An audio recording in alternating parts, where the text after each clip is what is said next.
Bismillah.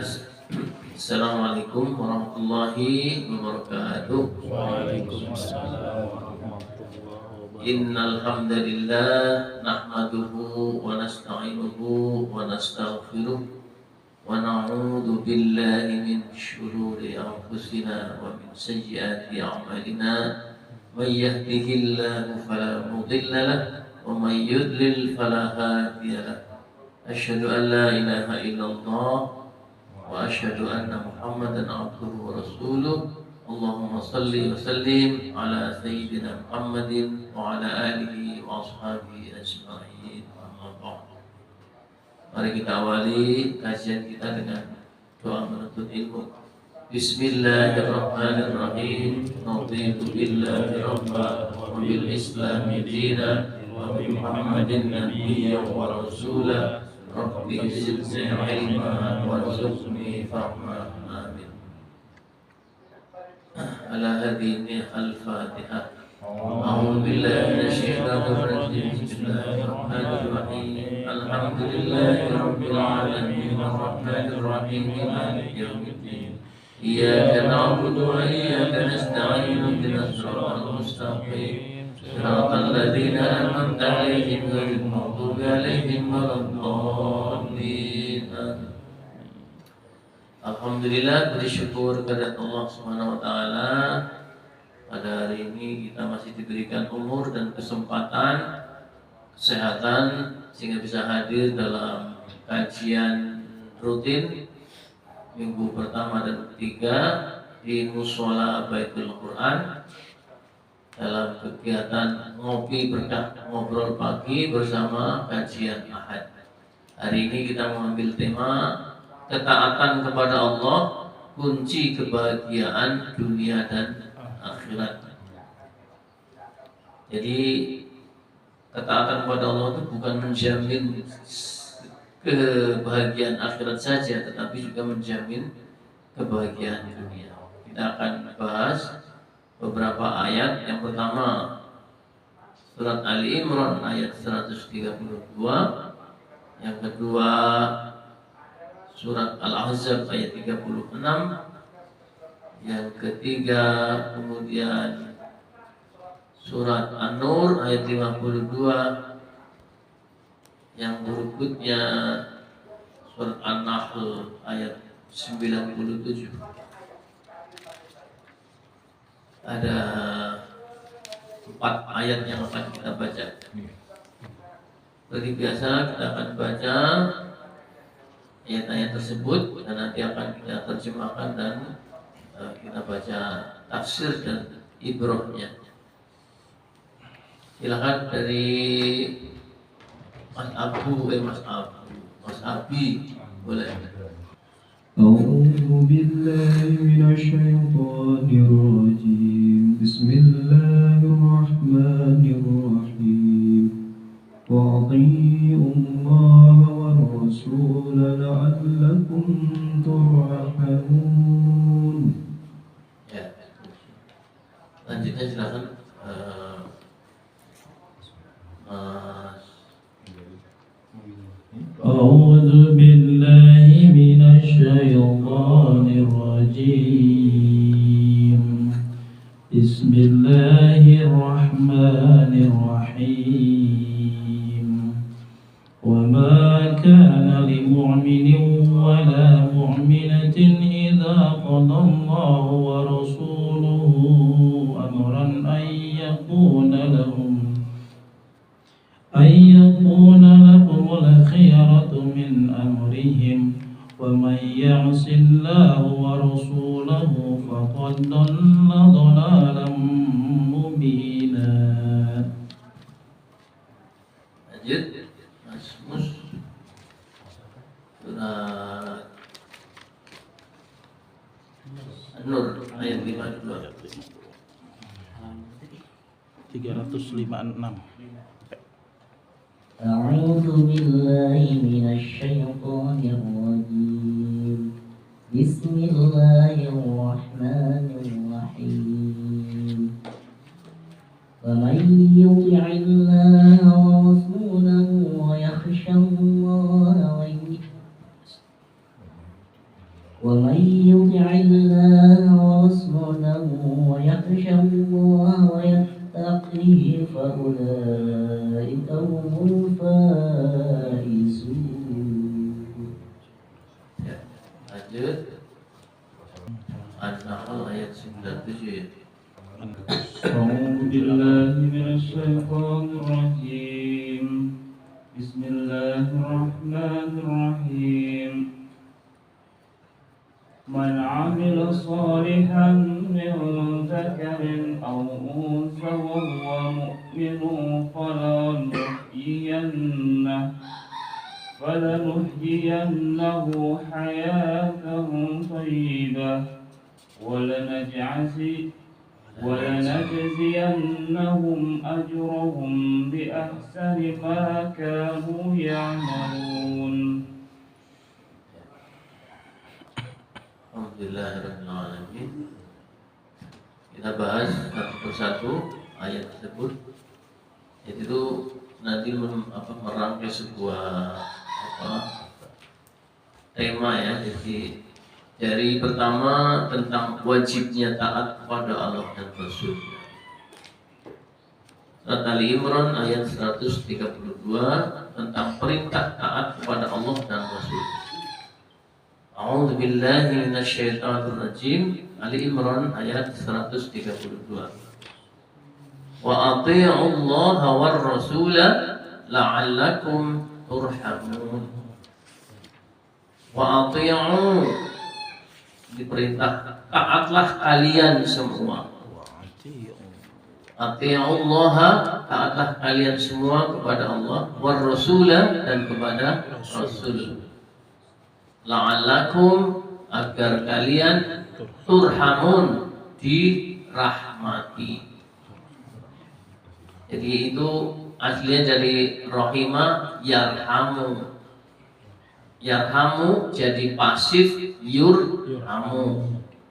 Kalau kamu turhamu, kalau kamu dirahmati jadi tarhamu, merahmati. Kalau turhamu dirahmati.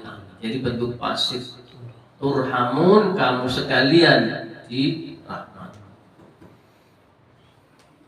Pertama akan kita bahas tentang wajibnya taat kepada Allah dan Rasulnya, dan kemudian bahwa yang taat kepada Allah dan Rasulnya akan diberi rahmat. Rahmat ini apa sebetulnya akan kita bahas. Jadi melalui ayat ini Allah perintahkan kepada umat manusia untuk taat kepada Allah dan Rasulnya. Dalam ilmu tafsir, kalau yang namanya perintah, maka jatuhnya hukum itu wajib, kecuali ada dalil yang lain yang memalingkan sehingga dia tidak menjadi wajib, misalnya hanya sekedar sunnah. Kewajiban taat kepada Allah dan Rasulnya, maka hukum asalnya adalah wajib. Kalau tidak ada dalil yang memalingkan menjadi sunnah dan lain-lain. Jadi kemudian apalagi ini ada dalil yang berikutnya, yang surat Al-Ahzab ayat 36 tentang kebalikan dari taat. Kebalikan dari taat apa? Maksiat. Jadi maksiat itu sebetulnya semua perilaku tidak taat, itu maksiat. Kita baca, A'udzu billahi minasyaitonir rajim. Wa ma kana lil mu'minin wala mu'minatin idza qadallahu amran idza qadallahu wa rasuluhu amran ayyakuna lahumul khiyarah min amrihim wa man ya'sillaha wa rasulahu faqad dhalla dhalalan mubina. Wa ma kana, dan tidaklah ada. Sebetulnya maknanya kana itu biasanya diterjemahkan ada, tapi kemudian di sini yang lebih ini tidaklah patut. Wa ma kana, dan tidaklah ada dan tidaklah patut li mu'minin bagi orang yang beriman, wala mu'minatin dan bagi yang beriman perempuan. Jadi disebut mukmin laki-laki dan mukmin perempuan. Biasanya ayat Quran itu kan menyebutnya ya mukmin itu mewakili mukmin dan mukminat, tapi ini menegaskan perempuan dan laki-laki disebut dua-duanya. Wala wa makana lil mu'min dan tidaklah patut lil mu'minin bagi orang yang beriman laki-laki, wala mu'minatin dan juga bagi mukmin perempuan, idza qada ketika memutuskan, menetapkan, qada makanya ada qadar ya. Qada itu ketetapan.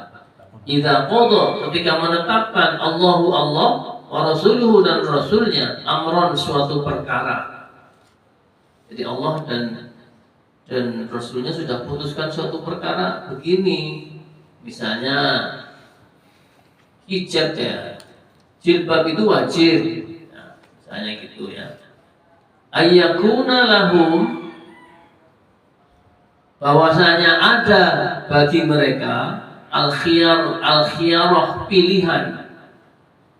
Artinya mereka memilih pilihan selain yang ditetapkan. Min amrihim dari perkara mereka, dari urusan mereka. Wa makana lil mu'minin wala mu'minatin dan tidaklah patut bagi seorang mukmin dan seorang mukminat ketika Allah menetapkan suatu, Allah dan Rasulnya menetapkan suatu urusan, kemudian mereka membuat pilihan yang lain dari urusan mereka. Jadi tidak patut. Dan yang berperilaku yang memilih selain yang ditetapkan adalah wa may ya'sillah, barang siapa ya'sillah bermaksiat. Ya'si itu fi'il mudhari asalnya dari asa. Asa telah bermaksiat. Ya'si akan atau sedang bermaksiat, dia laki-laki. Wa may ya'sillah, barang siapa seseorang berbuat maksiat kepada Allah, artinya tidak taat kepada yang telah ditetapkan oleh Allah dan Rasulnya. Wa rasulahu dan Rasulnya, faqad maka sungguh dolla telah sesat, dolalan mubinan kesesatan yang nyata, yang terang. Jadi ini dua ayat yang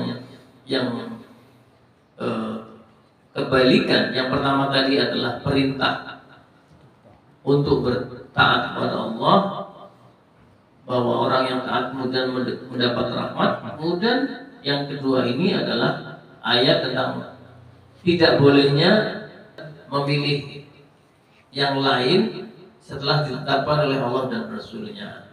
Dan kalau dia memilih kan berarti tidak taat ya, artinya maksiat. Dan orang yang maksiat disebut sebagai sesat dalam kesesatan yang nyata. Jadi karena ini disebutnya kan tadi ya mukminin, mukminatin. Mukmin itu satu orang mukmin, mukminatin juga satu orang mukmin perempuan. Artinya ini wajibnya wajib ain, setiap orang mukmin, setiap orang mukmin perempuan harus taat kepada Allah dan Rasulnya. Ya, jadi wajib ain. Nah, sekarang kita baca tafsirnya tentang ayat Al-Ahzab 36 tadi ya. Ayat ini menurut Ibnu Katsir ya, ayat Al-Ahzab 36. Ayat ini mengandung makna yang umum mencakup semua urusan, yang garis besarnya menyatakan bahwa apabila Allah dan Rasulnya memutuskan suatu perkara, maka seorang pun tidak dibolehkan menentangnya, dan tidak boleh ada pilihan lain atau pendapat lain atau ucapan selain dari apa yang telah ditetapkan itu. Jadi dan ini membuat pilihan lain selain yang ditetapkan disebut sebagai tindakan maksiat, memaksiatkan, sebagai maksiat. Jadi maksiat sekali lagi adalah semua perbuatan yang menyelisihi ketaatan kepada Allah dan Rasulnya, meninggalkan yang diperintahkan atau disukai oleh Allah, dan mengerjakan yang dilarang oleh Allah dan Rasulnya, itu disebut maksiat. Ya, sekarang tentang rahmat. Jadi orang yang taat kepada Allah itu akan diberikan rahmat. Allah dan Rasul akan diberikan rahmat. Kata rahmat itu sering kita dengar. Kita salam, assalamualaikum warahmatullah. Keselamatan atas kamu dan rahmat Allah. Kemudian di berbagai doa, ya Allah berikanlah rahmat. Kemudian kita sering, semoga kamu mendapatkan rahmat. Di dalam Quran itu lebih dari 100 kali disebut kata rahmat. Nah, kita sering mengatakan semoga mendapat rahmat. Nah, maksudnya apa? Sekarang kita bahas. Rahmat itu dalam pengertian kamus adalah kasih sayang. Bisa bermakna simpati, bisa bermakna keramahan. Tapi yang umum adalah kasih sayang. Jadi secara umum orang yang taat kepada Allah maka akan mendapat kasih sayang dari Allah dan Rasul. Karena menurut Ibnu Qayyim Al-Jauziyah, Ibnu Qayyim itu ulama muridnya Ibnu Taimiyah, Syekh Ibnu Taimiyah, dan gurunya Imam Ibnu Katsir. Yang tafsirnya kita pakai ini, Ibnu Katsir itu adalah muridnya Ibnu Qayyim Al-Jauziyah. Dalam kitab Mukhtasar As-Sawa'iqul Mursalah itu beliau menyebutkan bahwa rahmat yaitu suatu sifat Allah yang berkonsekuensi adanya kehendak atau keinginan untuk berbuat baik kepada yang dikasihi. Jadi orang yang sayang, punya kasih sayang, maka dia akan memberi kebaikan kepada yang dikasihi. Jadi output dari rahmat berarti apa? Kebaikan. Jadi ketika kita dirahmati oleh Allah, maka kita akan diberikan berbagai bentuk kebaikan. Jadi gampangnya begitu. Kalau kita mendoakan orang supaya dirahmati, maka pada dasarnya kita mendoakan seseorang itu untuk mendapat berbagai kebaikan dari Allah. Apa yang dianggap baik ya, maka akan diberikan oleh Allah. Dalam hadis Sahih Bukhari melalui jalur Abu Hurairah radhiyallahu anhu, Nabi besar Muhammad SAW pernah menyatakan, pada hari penciptaan langit dan bumi, Allah menciptakan 100 rahmat. 99 rahmat masih dipegang oleh Allah untuk disimpan dan nanti akan diberikan pada hari kiamat. Hanya 1 rahmat saja yang disebarkan oleh Allah untuk seluruh makhluknya. Kemudian dalam Sahih Muslim yang melalui jalur Salman Al-Farisi, 1 rahmat itu disebar di muka bumi sehingga cukup bagi seorang ibu menyayangi anaknya dan semua makhluk, baik manusia, burung, semua jenis hewan dan jin dapat mengasihi satu dengan yang lain. Allah menciptakan 100 rahmat, 1 rahmat disebarkan kepada seluruh makhluk, dan dengan rahmat itulah maka seluruh makhluk bisa mengasihi satu dengan yang lain. Ini kita bisa sayang sama orang lain itu karena rahmat Allah. Induk ayam bisa sayang sama anaknya, induk kucing bisa sama, itu karena rahmat Allah. Jadi kesimpulannya, orang yang mendapat rahmat Allah akan dikasihi oleh Allah dan diberikan berbagai kebaikan, ya, dan karunia.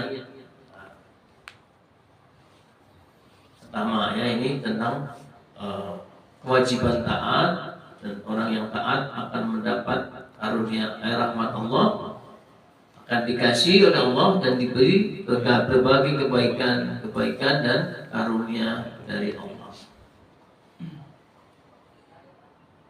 Selanjutnya akan kita bahas tentang orang yang taat akan meraih kebaikan dan terhindar dari keburukan dunia dan akhirat. Surat An-Nur ayat 52. A'udzu billahi minasyaitonir rajim. Wa may yuti'illaha wa rasulahu wa yakhshallaha wattaqhi fa ulaika humul faizun. Wa man, dan barang siapa yuti'illaha, dia taat kepada Allah, wa rasulahu, dan utusannya, wa yakhsha, dan takut Allah kepada Allah, wa yattaqhi, dan bertakwa kepadanya, faulaika, maka mereka itu al-faizun.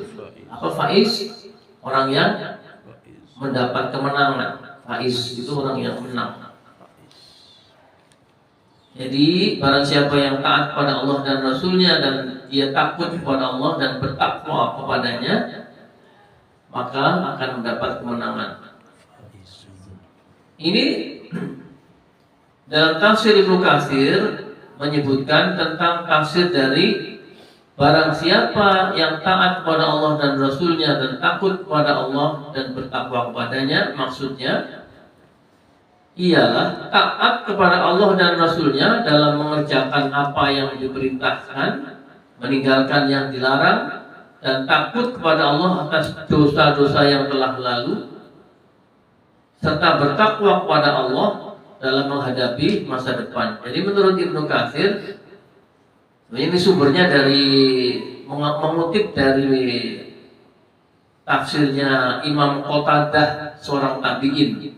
Jadi Ibnu Katsir itu metode tafsirnya itu mengambil riwayat pendapat dari sahabat, dan dari tabi'in, dan dari penafsir lain sebelumnya. Metodenya kadang-kadang Ibnu Katsir tidak memberikan pendapat, hanya menampilkan aja. Tapi kadang-kadang juga memberikan pendapat.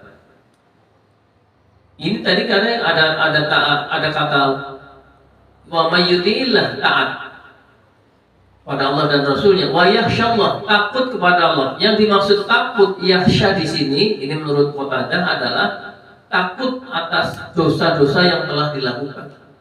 Jadi yakhsha itu takut akan dosa yang lalu. Sementara wa yattaqhi, bertakwa, ini dalam dua kata yang digandengkan ya. Yakhsha itu takut akan dosa yang telah dilakukan, sementara takwa adalah kepada Allah dalam menghadapi ke depan. Ini tentang firman tafsir dari para siapa yang taat kepada Allah dan Rasulnya dan takut dan bertakwa. Kemudian faulaika humul faizun, tafsir ayat ini menurut Ibnu Katsir, maka mereka orang-orang yang mendapat kemenangan. Maksudnya mendapat kemenangan yang dimaksud adalah berhasil meraih semua kebaikan dan selamat dari semua keburukan, baik di dunia maupun di akhirat.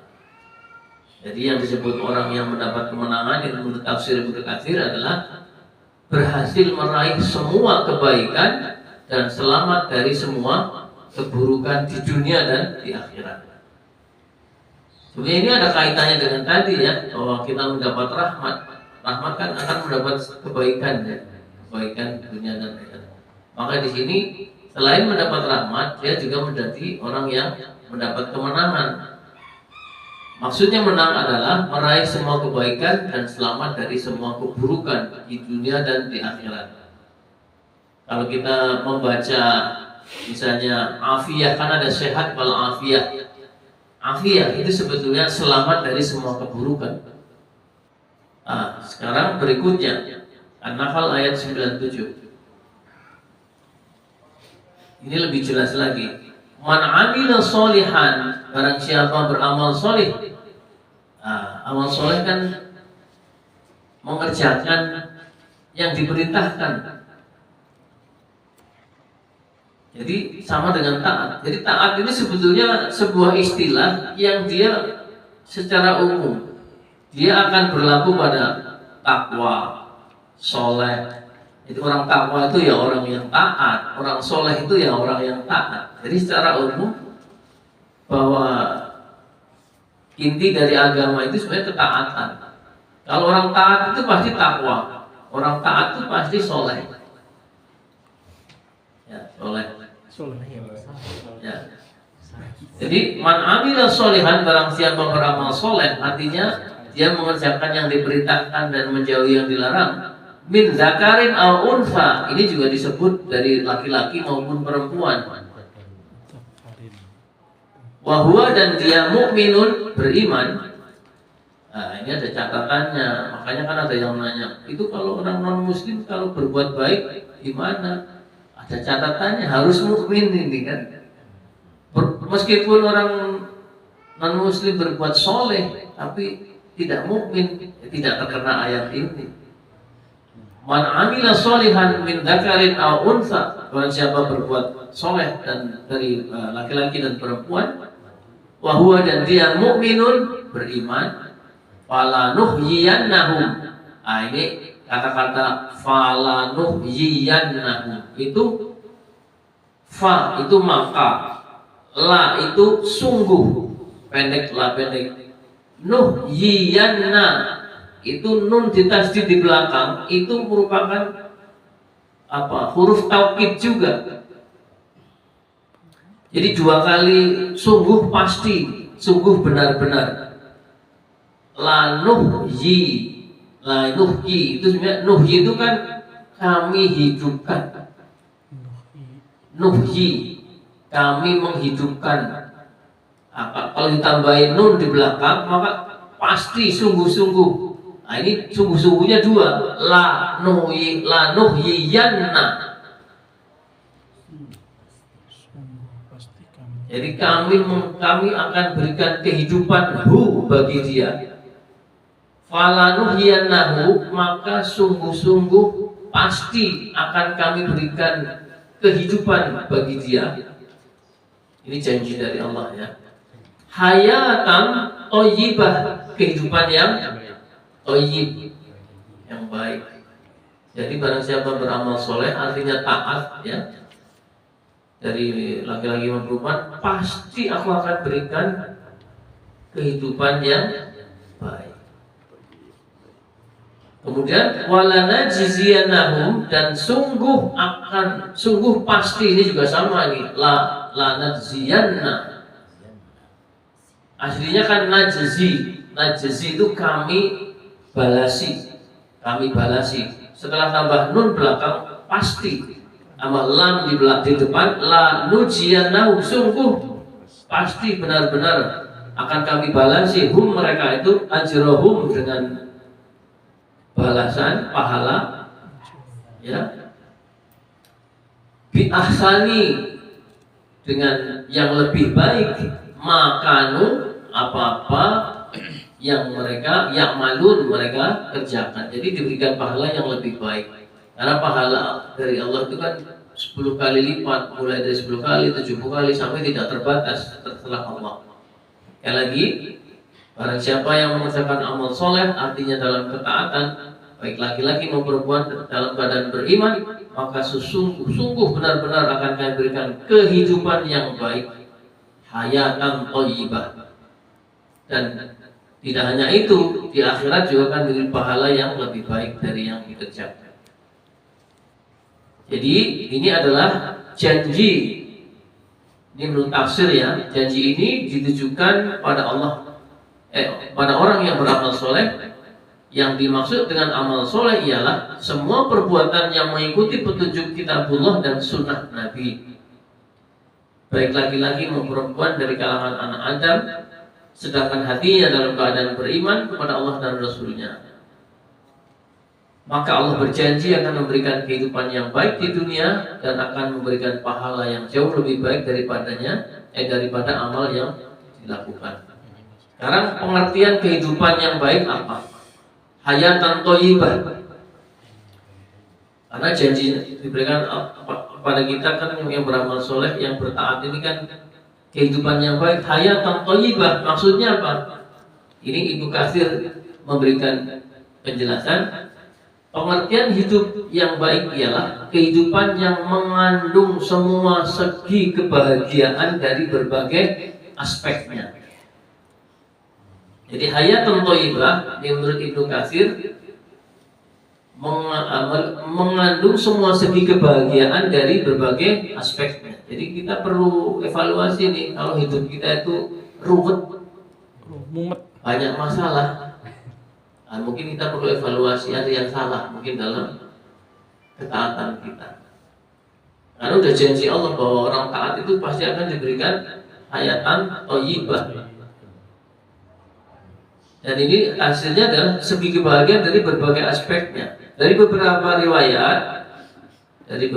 riwayat ini, maka yang disebut hayatan thayyibah itu pertama adalah misalnya rizki yang halal dan baik, hayatan thayyibah ini ya. Yang kedua, ini dari berbagai riwayat ya.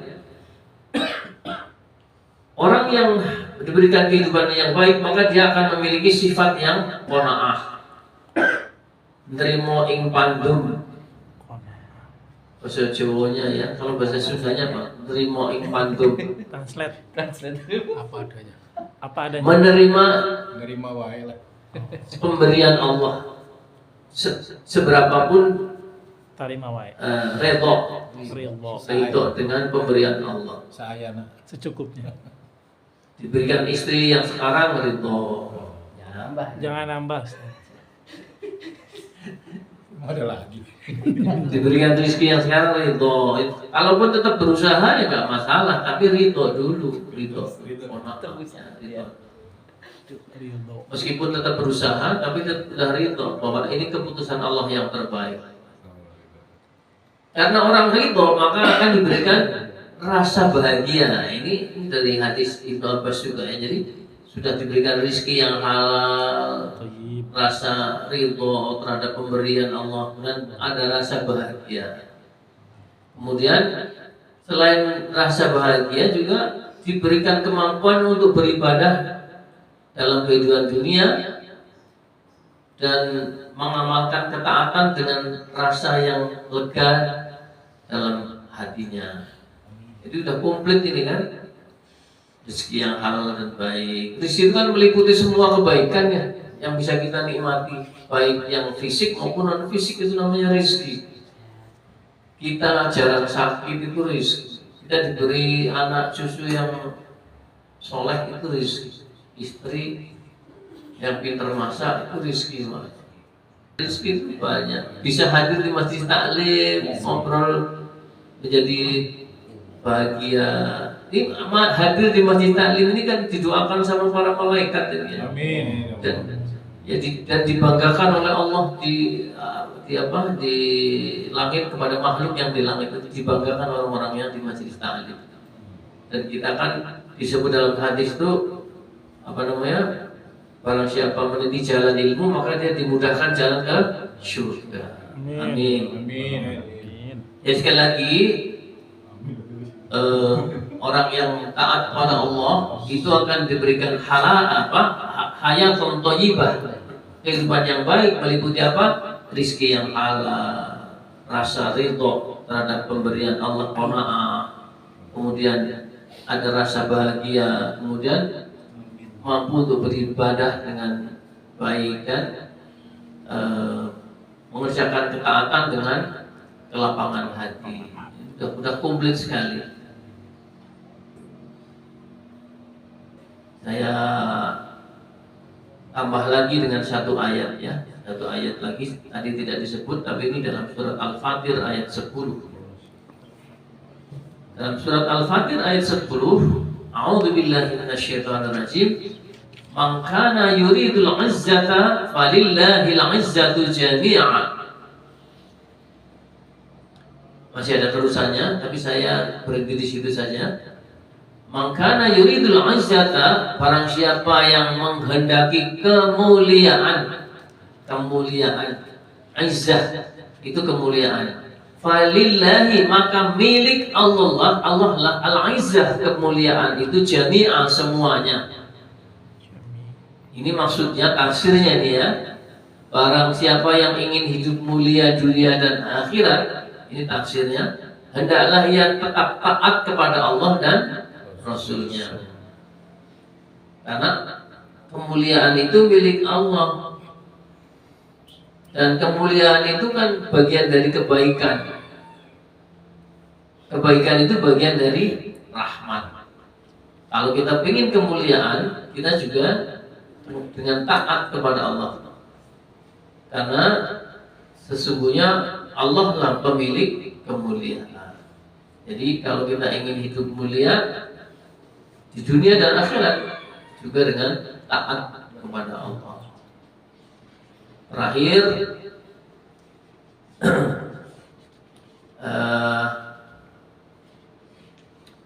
ada hadis sahih riwayat Imam Bukhari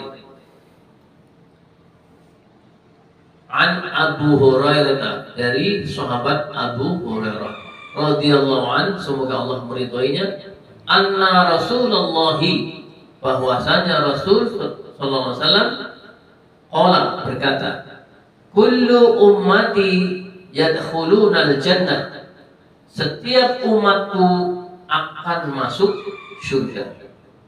Kullu ummati yadkhulunal jannah illa man aba, kecuali yang enggan.